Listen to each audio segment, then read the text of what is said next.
Okay okay okay, आता मला वाटते की आता लोकांना वेळ आलेली आहे बोलायची की तुमच्याकडे दृष्टी नाही आहे, तुमच्याकडे दर्शन नाही आहे. म्हणजे मला काय म्हणायचं आहे, एखादा व्यक्ती इतक्या प्रेमाने इतका मेहनत करून जर एखादी गोष्ट करत असेल आणि तुम्ही त्याला नावं ठेवत असाल तर तुम्ही चुकताय. कारण हा एक पीस ऑफ आर्ट आहे. मीरा भाईंदरचा हा जो रोड आपल्याला इथे दिसतोय हा एक पीस ऑफ आर्ट आहे. म्हणजे तुम्ही विचार करू शकता की किती मेहनत लागली याच्या मागे, किती विचार लागलेत, किती विद्वान असतील याच्या मागे, त्यांनी हा रोड बनवलेला आहे. मग तुम्ही याला क्रिटिसाइज करू शकत नाही. हा इतका खतरनाक ब्युटिफुल दिसणारा रोड आहे. असं कोणीतरी आपल्याला 2 फिंगर्स 4 फिंगर्सच्या 2 फिंगर्स झाल्यासारख्या ज्या दिसत आहेत, कुठले जे सिव्हिल किंवा आर्किटेक्टचे कॉलेज असतील तिथे एक्झाम्पल म्हणून दाखवलं जाईल की किती मस्तपैकी त्यांनी केलंय की 4 लोक असतील तर त्यांनी एकत्र यावं आणि नंतर त्यांनी दोघांनी 2 म्हणून जावं. जसं की हॅरी पॉटर तुम्ही पिक्चर बघितला असेल, त्यात ती स्क्वीज होते गाडी आणि मग ती तशी लंडनच्या रस्त्यावर. तर लंडनला आपल्याला इंग्लंडसारख्या देशांना आपल्याला हे करायचं आहे, टफ फाईट द्यायचे, त्यासाठी असल्या प्रोजेक्ट्स आपण बनवत असतो. मग यामध्ये परत लोकांनी नावं ठेवायला चालू केली की असं कसं की तुम्ही 4चे 2 एकदम आले तर ॲक्सिडेंट होतील. इथंच लोक चुकतात, इथंच लोक चुकली. कारण त्यांचं अशी भावना होती की लोकांनी मिळून मिसळून राहावं, म्हणजे 2 गाड्यांनी मिळून जावं एकत्र. 4ची लेन आहे ती मिळावी एकानी.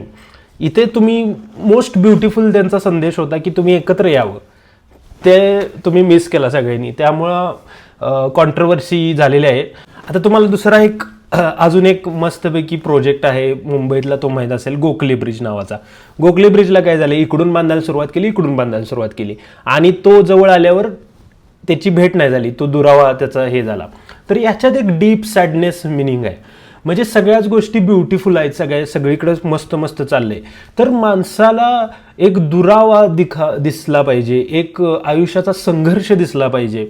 यासाठी ते मस्तपैकी आर्ट तयार केलं होतं की इकडून आला आणि इकडून आला पण भेटला नाही. म्हणजे गजनीत कसं गजनी म्हणजे गजनीमध्ये कशी संजय सिंगाने आणि आपली जी आसिनचं कॅरेक्टर आहे त्यांची शेवटपर्यंत समजत नाहीत की रिअल लाईफमध्ये त्यांचं मिलन वगैरे. ओके, तुम्हाला पॉईंट कळाला. हा जो सिम्बॉल आहे तो आपल्याला डे टू डे लाईफमध्ये कसा दिसला पाहिजे, बरोबर, तो दिसतो इथे.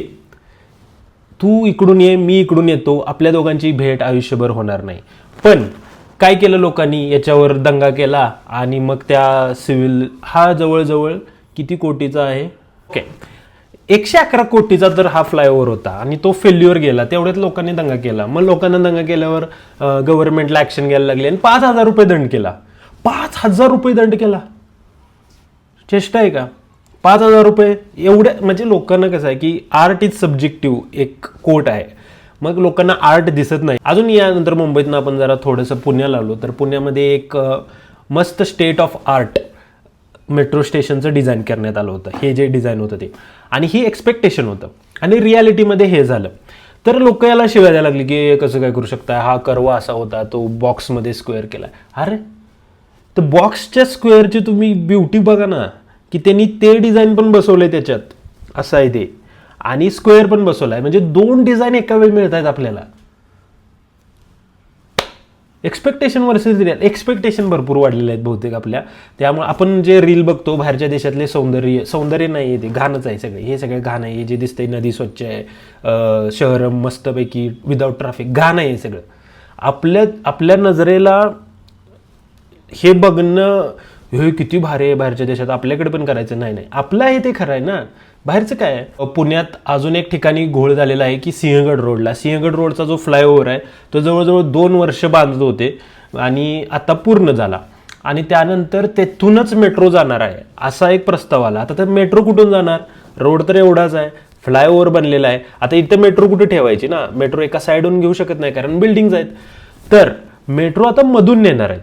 मग याच्यामध्ये परत आता तो ब्रिज जो आहे तो फोडावा लागणार आहे, बरोबर. आता या गोष्टीला पण माणसाने विरोध केला की कसं काय तुम्ही फोडू शकता ब्रिज, आत्ताच जर बांधलाय वगैरे वगैरे.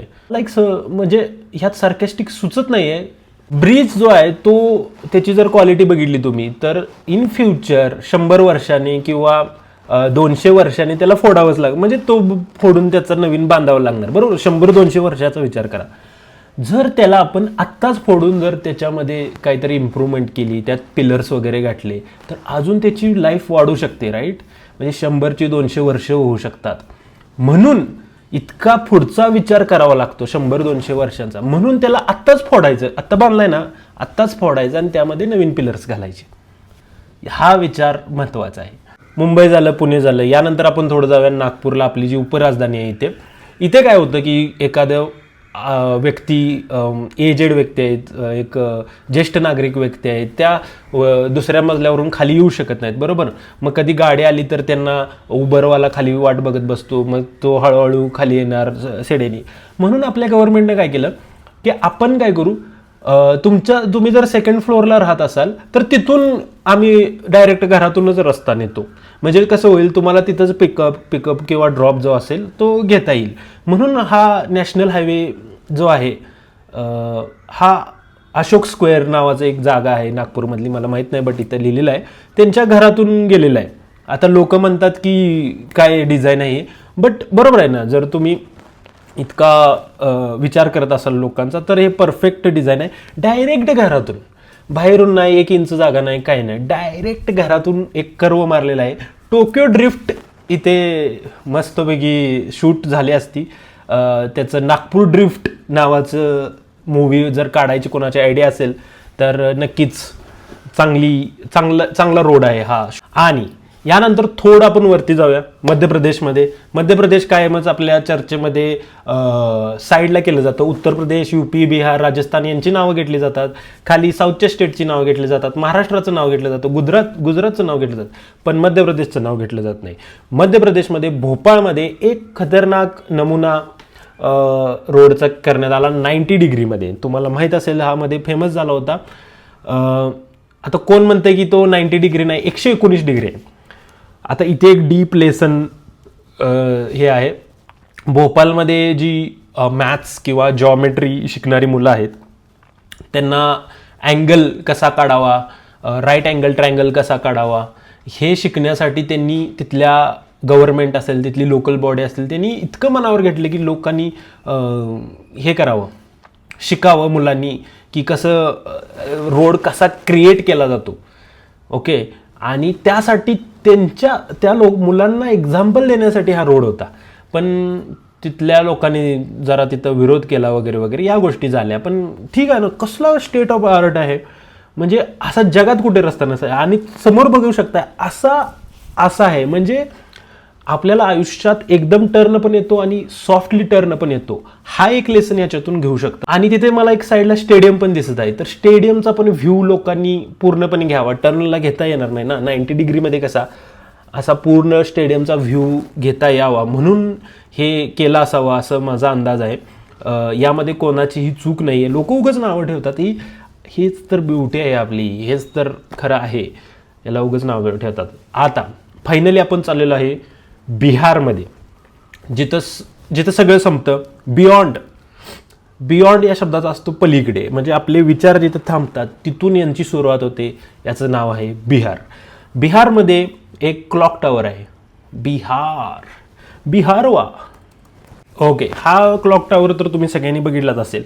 याला सगळ्यांनी नावं ठेवली की हा स्टेट ऑफ काय घाण बनवले वगैरे वगैरे. पण जगात आता क्लॉक टॉवर कुठला माहिती आहे तुम्हाला? कुठला माहिती आहे? जगामध्ये एकच क्लॉक टॉवर माहिती आहे, तो बिग बेन लंडनचा. ओके. त्यानंतर कोणता क्लॉक टॉवर माहिती आहे सांगा मला तुम्ही. त्यानंतर मला तरी हा बिहारचा क्लॉक टॉवर माहिती आहे. मी हसू शकत नाही, सॉरी, पण हा एकमेव जो क्लॉक टॉवर आहे. बिग बेंग नंतर जगामध्ये 2 नंबरला हा क्लॉक टॉवर येतो. आता याचं प्रसिद्धी हा कसा बनवलाय याच्यावरून झाली. 40 लाख रुपये खर्च करून हा कसा बनवलाय. पण सगळ्यात महत्त्वाची न्यूज होती की हा क्लॉक टॉवर इनॉग्रेशनच्या दुसऱ्या दिवशी बंद पडला. बरोबर, दुसऱ्या दिवशी बंद पडला. याचा अर्थ काय? आयुष्यात सगळं व्यवस्थित चालू असतं, पण अचानक एका वेळी काहीसं सगळंच थांबून जातं. हा लेसन यांना द्यायचा होता. इनॉग्रेशनच्या दुसऱ्या दिवशीच तो बरोबर कितीला बंद पडलाय. तर असे प्रोजेक्ट्स आपल्याकडे येत असतात, त्यात काहीतरी चुका होत असतात आणि लोक त्याला नावं ठेवतात. पण तुम्ही त्याचे एफर्ट्स, ते एक पीस ऑफ आर्ट आहे आणि त्याच्यामागचं डीप मिनिंग समजायला खूप वर्ष, म्हणजे it's ahead of its time असं नावाचं एक वाक्य आहे की एखादी कलाकृती असते ती त्याच्या काळामध्ये त्याचं जेवढं गुणगान गायचं असतं तेवढं गायलं जात नाही, ते फ्युचरमध्ये ते लोकांना कळतं की अरे त्यांनी तर ते आधीच करून ठेवलं. अशा प्रकारच्या ह्या गोष्टी असतात. आणि तुम्ही असल्या गोष्टींना कसं बघता हे कमेंट बॉक्समध्ये लिहा. अजून कोणता जर प्रोजेक्ट फेल्युअर तुम्हाला वाटत असेल तर तेही लिहा. हे सगळं अनस्क्रिप्टेड आहे, मी डायरेक्ट बोलतो आहे. आणि आपल्या चॅनलला सबस्क्राईब करा अशा व्हिडिओंसाठी, लाईक करा आणि काय असतं शेअर करा. बाय. थांबूया का आपण इथं, सारख्याच भरपूर झाला.